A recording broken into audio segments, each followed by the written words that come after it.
Welcome to the Pursuing Happiness podcast, where we discuss living the good life, what that means, and how to do it. Thanks for tuning in. On today's episode, we're going to dive into the power and the importance of personal goal setting and giving back. Not only just giving back passively, but actively trying to improve the lives of those around you.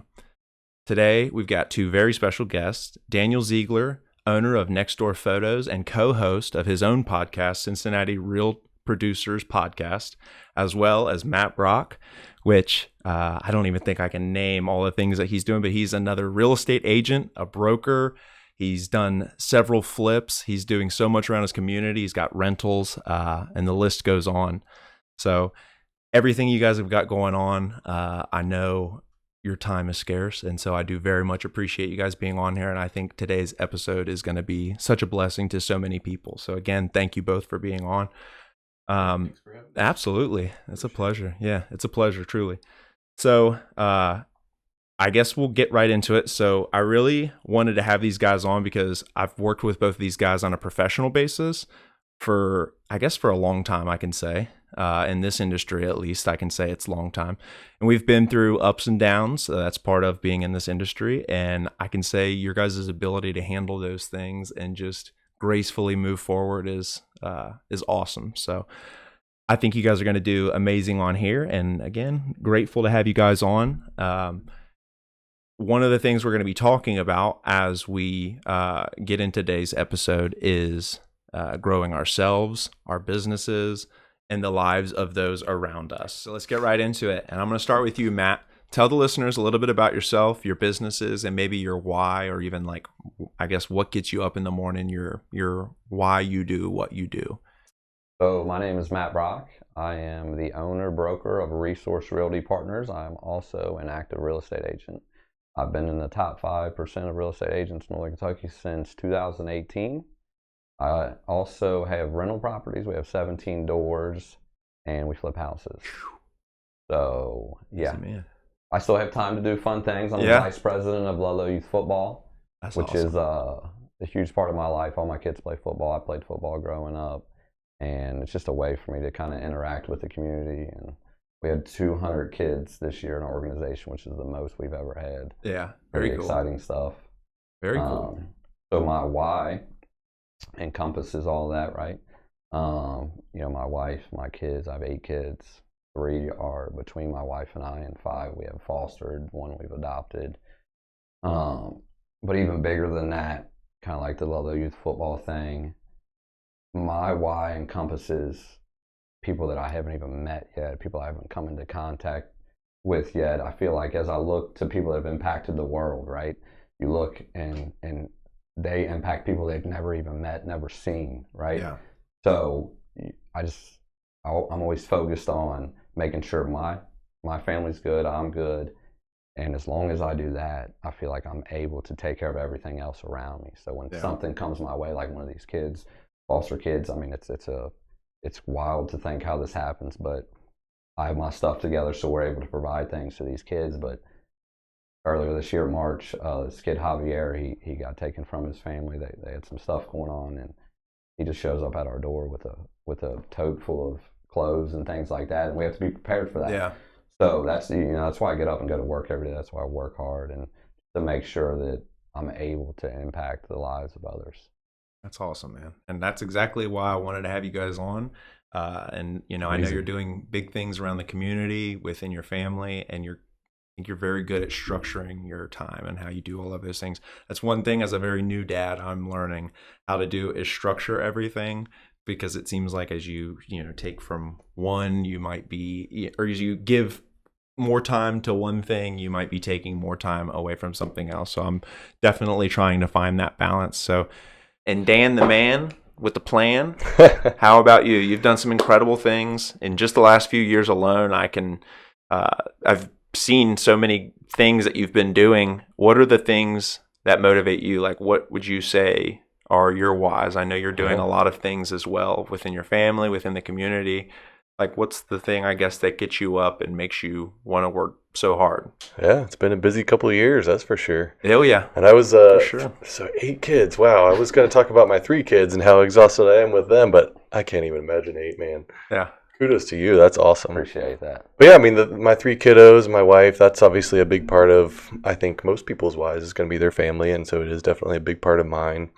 But then there's also other areas of my life that kind of have their own separate why too. And so for business and for me, in addition to providing for my family, I'm also really excited about the impact that we're able to have. So, next to our photos, we're a for-profit business. We're not a nonprofit, and yet we've really found a unique way to engage in the world and in a way that we can do good. And so that's a big part of what gets me motivated to continue to grow my business and that sort of thing. That really comes down to our editing team. So for all of the listings that we do real estate photography, right? That, but so for every listing that we get to photograph, that's providing 4 hours at least of really good paid work for people in other parts of the world that don't have access to good paying jobs. Just for whatever reason, there's just a lack of opportunity. And so my primary team is located in Nairobi, Kenya, excuse me. And so that's home to like the largest slum in all of Africa. Yeah. And, unemployment rates are through the roof. And there's just all these different risk factors that put people there at severe risk of human trafficking. And so by us partnering with people there to provide those jobs, editing the work that we do here in Cincinnati and up in Dayton and down in Lexington, Louisville, and all over the United States, we're able to provide employment. And it's not just a job, right? It's employment that they're able to save money to buy their own homes. Yep. Coming out of a slum, that's incredible, right? Yeah, that's something that we take for granted. And then they're saving money to send their own kids through, get them education, and they're providing for their extended families. I mean, it's far-reaching effects that we're able to have through that. And so, yeah. I mean, I can't help but get excited about that, right? And so that's a big part of my why and what gets me motivated and out of bed to continue growing my business and serving our clients here. That's amazing. That's amazing, guys. I love hearing it. And it's like, you've got so much going on, obviously, Matt, at home and around the community and all the things that you're doing. And likewise, and you've also got so many things going on around the world. And I think the common theme here, and which is, again, I work with you guys both professionally, but the thing that I have noticed is obviously your care, your drive, and obviously I know your whys. That's a little bit of a cheat sheet because I know you guys, but I kind of wanted to emphasize on that. So when I go into the next segment, which is going to be talking about breaking down goals and setting those goals, where that comes from. And it's not definitely not, I can say from knowing you guys, that it's not at all coming from a selfish place. It's coming or from a place of gain. One thing you said I wanted to add to, so I'm obviously a new dad. My son is 4.5 months old. It's always been, I don't want to say acceptable, but kind of a known thing that with being a real estate agent myself, that, I'm going to work some late nights or I'm going to have to do some weird hours and things like that. But that's one thing that I give you guys a lot of props for, is being able to handle all of that and then also be able to deal and dive into the family. And so, like, for example, one thing I've had to do is I've had to move my office out of my house. I now have to have an office because I want to be able to get away from work. Not that there's anything wrong with the work that I do. I love what I do. But I had to be able to get away from my house so that when I come home, I can be fully there and present and hopefully in a good mood for my wife and my son and our dog. So, and he's always in a good mood. As you guys met, I had to keep him away. He will love all over you. And if you're wearing black pants, forget about it. They're going to be covered in hair. All right, so measuring goals and measuring results and shutting down fear and ego. So this is something that I'm personally not the greatest at when it comes to like measuring where I'm at on a goal. It's something I know the importance of, but it's just something I guess I'm relatively new at. So I'm trying to work on improving that. But what is a way, I guess, that you decide if something is working or not, or how do you decide, the progress towards something? Some things are slow, some things you can't, or not all things you can measure with data. Like, what is some ways, I guess, that you determine if that's something worth continuing, not just starting, but just continuing on that trajectory? So every goal isn't the same, right? Some goals, like you said, could be data driven. those are simple to see. If I want to sell 65 houses next year as an agent and bring over 20 agents to our brokerage, I can measure that, right? I can set up 12 months to where I know, what I'm going to do for those. But how do you measure the goals that aren't data driven, aren't numbers driven? Like, I want to be happily married. I want my kids to be happy. I want this and that, right? Those are goals, obviously, every father and husband have. I would say that measuring those goals is based off of happiness, right? You see your wife and your kids, and you see how happy they are and what they're doing in their daily lives, and are they growing? Are they furthering their lives? Are they opening new doors and all that good stuff?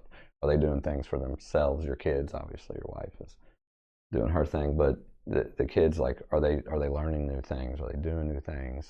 All that good stuff. So it's hard to measure those goals. I will say this, that a lot of people data-driven goals are easy, right? You can see the numbers. I would tell you never shrink a goal, only expand a goal, right? There's a lot of people that if they wanted to sell 65 houses, they'd get to 20 by month 6, and they're like, okay, I'm gonna sell 40 then. No, that's not how this works. If you set a goal, you're committed, right? Just like a goal that you have, I want my wife to be happy. I want my kids to be happy.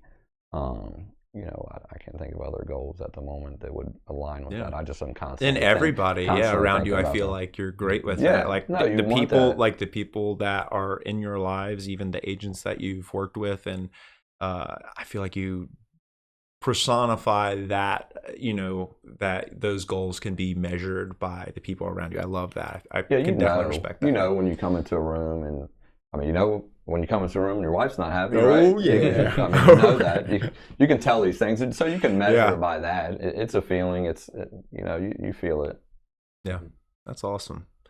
So, Dan, one of the things, and I've mentioned this earlier in the episode, with everything that we have going on in a business, there is inevitable challenges. And I feel like Dan, you take all of my listing photos, or your company does, and there's things that just go wrong, and we've been through some things together, but I feel like all of the things you have going on, regardless of whatever, you're just able to remain calm and stoic, I guess, in that moment. So how do you feel like, and this is kind of a 2-part question, but how do you feel like you're able to handle that pressure so well? And what are maybe some tools that you've used to shut down limiting beliefs, but also ego? So the first thing I thought of is not going to be helpful, but I think part of it is just personality. I just kind of have a fairly calm, easygoing personality, and so I think that plays into it. So not helpful. We'll get that out of But trying your best to be a calm person. Exactly. Just channel that.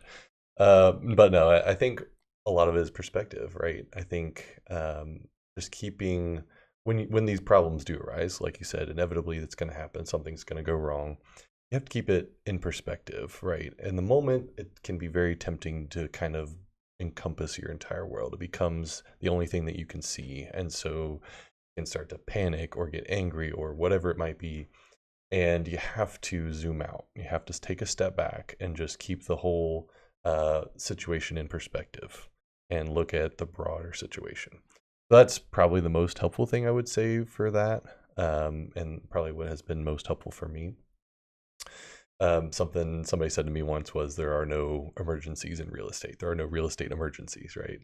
We're not doctors or brain surgeons. Like, when something goes wrong, yes, it's a problem. We want to take care of it. But at the end of the day, it's about keeping in perspective. It's really not the end of anybody's world. Yeah. Something that we can fix because we have time, all these things. So anyway, so that's what I would say about that. In relation to ego, I'm going to quote one of my recent podcast guests, Peter Chabris, said this. He said, any business owner, any real estate agent, anybody in sales, I think especially, has to have a certain level of ego to get started. And what he meant by that, and what he said was, if you're going to get started in something that's commission only, or if you're starting a business where everything is going to rely on you, there's a certain amount of ego there, like a belief that I can make this happen, that right, and that's necessary. That's absolutely. Healthy, right? Yeah, for sure. And so what he shared too, though, was like, you have to get to a point where, once things are rolling, that you can kind of set that aside and say, okay, it's not all about me, and usually at some point you're relying on a team and all these things. So like, So ego has its place, but then you get to a point where it needs to subside. It needs to go away and be about the greater mission or about the team or whatever it may be. So, yeah, I think that's probably one of the most impactful things I've heard on the topic of ego recently. Yeah. I like that. I really like how you have kind of highlighted the ego for what it is, which is it does take that initial bit to kind of get going, get the ball rolling. You do have to believe in yourself and your ability to do those things, right? And so I think a lot of times confidence comes from stepping out into the unknown, whether it be setting a goal or just saying like, I'm not going to stand for something, and not knowing what's to come, but through achievement and whatever it took to get there, you find out a lot about yourself. You find out you a lot of times have a lot more grit than you think. And I think that's just where I think confident people are made. I don't think you can be born confident. And I don't mean confident in the sense of the ego. I mean confident in the sense of like, okay, guys, like this is what we're going to do. I know that we can, do this, and whatever that is. So last question for both of you guys, and this is going to be a the same question for both of you guys. And I'm going to start with kind of where this is coming from. There's a quote on every airplane, and it says, please leave the bathroom cleaner than you found it. And there's two sides to every coin, always. So there's two ways to look at this. A person could be having a terrible day, sleep deprived, got to the airport at 4 a.m. and thinking, absolutely not. I'm not going to clean this bathroom, or I'm not going to wipe down anything. Like, you guys, I paid you for a plane ticket. You guys should be serving me. And then there's the other side of that coin, which is, you know what, regardless of what I've got going on, the person behind me who comes in here, it might be a single mom having a terrible day, or it could be somebody that doesn't even deserve it. I don't care. It doesn't matter. Like, I'm going to do this because this is who I am as a person. And again, I think you guys both exemplify that in your lives. So I'm going to ask, how do you, or what does that mean to you, leaving this life, I guess, better than you found it? So that same concept, leaving this place cleaner than you found it. How do you leave life cleaner or better than you found it? What's that mean to you guys? And I'll start with you. To me, each day when I wake up, I know exactly who I am. I know exactly what I stand for. Yeah. So when I go out into the world, regardless of what happens, whether, like you said earlier, someone cuts me off or does whatever, I come upon a mess or an accident or whatnot, I'm going to approach that situation as somebody else is having a bad day, or somebody else needs help, somebody else needs something. It sounds crazy, but I don't matter. In the grand scheme of things, I don't matter. I'm one person, and there's millions and millions of people out there, right? Billions of people. So for us to put ourselves first, this seems crazy to me, right? When there's so many people out there. So if we can come to this planet, that God has given us and all these amazing things, that it just blows my mind, the life that we're able to live. I'm so grateful for that. So how could I not leave this place better than I found it? Yeah. That just sounds crazy to me. Yeah. I'm sure there are people out there that think I'm crazy, I guess. But at the end of the day, we are blessed to be here and blessed to come upon this earth. And the people I know, like you, and I appreciate meeting you and appreciate being on this podcast. It's a blessing. For sure. It's a blessing having you on, for sure. I love that. Yeah. I love that. I think that's a great answer. I like how you, again, with everything you've got going on, have been able to take things on the chin and just prioritize other people around you. And then that's kind of like you see how, God or life or whatever just has a way of taking care of people who prioritize others and prioritize the happiness of others. I feel like, that's a great way of putting it. So Dan, same question. So what does that mean to you? What is leaving this place better, or I don't want to say cleaner, but better than you left it? Yeah, so the first thing that popped into my head when you said that was I went straight back to my childhood. Credit to my dad for this one, but every now and then we would have to borrow my grandpa's truck for something, right? Like, we didn't have a truck, so when we needed one, we borrowed his, and it was basically just a farm truck, didn't get driven, every day. And so, maybe every 4 or 6 months or something, we might have to borrow it. And every time we did, we'd pick it up. It would be covered in dust on the inside. The outside would be dirty, whatever. And my dad always said, if we're going to borrow this, he's generously letting us use it. We're going to return it better than we found it. So like same exact concept what you're talking about. And that was just ingrained in me from a very young age. So, and I would help, right? Like my dad would have me wiping down the dashboard, clean off all the dust, washing the outside. And I think we even waxed it a couple times. I mean, so that idea was really ingrained in me from a young age. And I think there's all kinds of creative ways we can do that in our daily lives. And, if you zoom out and you can figure out a way to do that in your business, I can't take credit for the amazing work that we do with our editing team. That wasn't my idea. That's something that I love. And it is my why and why I join Next Door Photos and why I do what I do. But that wasn't my idea. But being able to be a part of that, to me is one of the ways that we can do that, leaving the world a better place. Well, if we can provide jobs where there weren't jobs before, I mean, that's a win to me. And Matt, you didn't even touch on it, man, with the foster care and everything that you're doing. Like, it's huge. Yeah. And really touches my heart, something that my wife and I have talked about. Yeah. So I think there's so many ways in our daily lives that we can go about making the world better, leaving the world better than we found it. Yeah. Yeah, I agree with everything you say. And like I said, these are life impacting things, the things that the things that you're doing, in terms of foster care, like that situation doesn't look good. Unfortunately, it's terrible, but that situation doesn't look good statistically speaking. Like it's giving somebody an opportunity to not only be loved, but feel loved, feel like they're a part of something. And then it's an opportunity for you as a father who has been through things to kind of inspire. And that's kind of what we do. I think that's, in terms of like talking about our why and shutting out the ego and all of those things. I know we're all fathers and I'm very new at this, but our kids are watching what we do, and we're setting not only an example, but I love how both of you guys, and this is what's so beautiful about having both you guys on. You guys are, didn't know what each other was going to say. I didn't know what you were going to say, but it seems like the theme is, as I'm listening, is gratitude and responsibility. So like that's the other side of the coin, which is like I'm taking into account the things that I'm grateful for, which is, and biblically speaking, that's something that God tells us to do, to have gratitude. I'm hoping for something more, and I'm aligning why I'm hoping for that. I'm questioning, like, all right, is this a pure thing? Is this intention pure? And again, on a consistent basis, we get wrapped up in the day in, day out things, but on a consistent basis, you're not making huge decisions every single day, or at least most of us are not. But the decision to do the right thing has such a huge lasting impact on the lives of others in both small ways and big ways. So I think you guys both have had such solid answers on this. And I thank you guys both for being on. I do think people are going to find a tremendous value in this.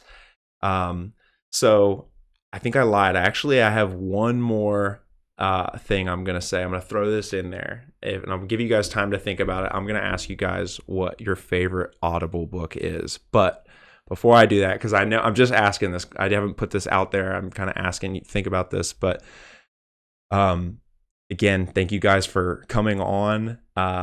Blessed to have you on. Blessed for you guys to be able to share your stories.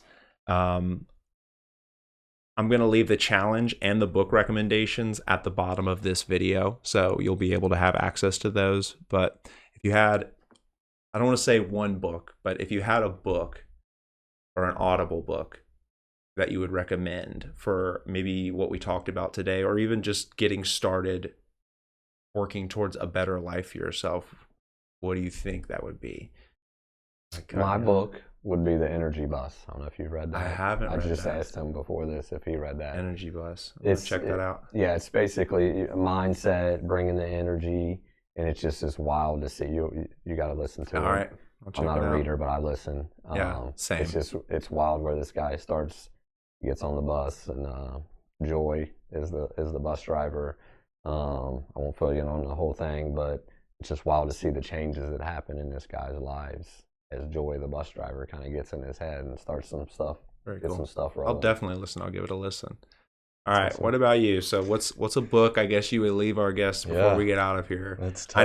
I know I'm throwing this at you guys last minute. This isn't something I prepared you guys for, but I just feel like, and again, I do Audible as well. So for our guests, like I know sometimes I think there's a lot of value in sitting down and reading, but for people that are on the go all the time, being able to even get 80% of a book by listening to an Audible is a phenomenal resource. And I feel like and there are some authors that are like more fun to listen to than they are to read, you know. And for me, Bob Goff is one of those. I don't know if you've read any of his books, but maybe Love Does by Bob Goff is going to be my answer. Love Does. It's another one that'll be new for me. He's enjoyable to listen to. He's a quirky, funny guy. Yeah. I mean, and he is just almost otherworldly in his dedication to the kingdom and the kingdom work.